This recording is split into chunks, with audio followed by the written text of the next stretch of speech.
जिसको एक कन्या हो गई, एक बेटी जिसने प्राप्त की, उसने 10 पुत्रों को उत्पन्न करने जितना पुण्य प्राप्त किया।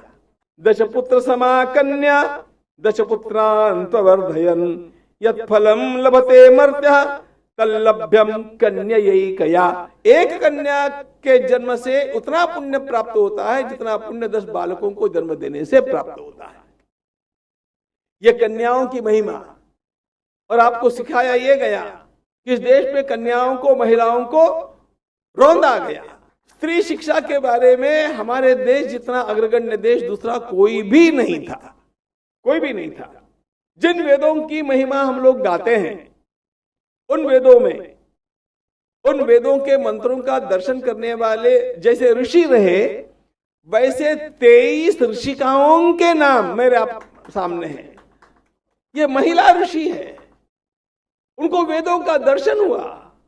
नाम पढ़ो, विश्ववारा, ममता, घोषा, अपाला, शाश्वती, वाग, सूर्या, मैत्रेयी, रोमशा, जूहू, लोपामुद्रा, वागाम्भृणी, पौलमी, जरिता, श्रद्धा, अदिति, आत्रेयी, उर्वशी, यमी, ये सारी लंबी सूची, इन सबको वेद मंत्रों के दर्शन हुए हैं, जिनका ज्ञान सर्वोच्च माना गया। ऐसे ऋषि है याज्ञवल्क्य।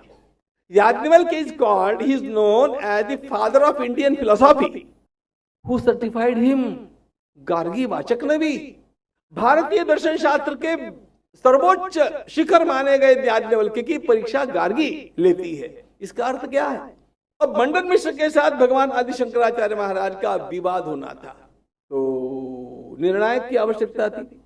मंडन मिश्र की पत्नी उभय भारती को निर्णायक के रूप में बैठाया गया। ये स्त्री समाज का सबसे बड़ा गौरव है, ध्यान रखना।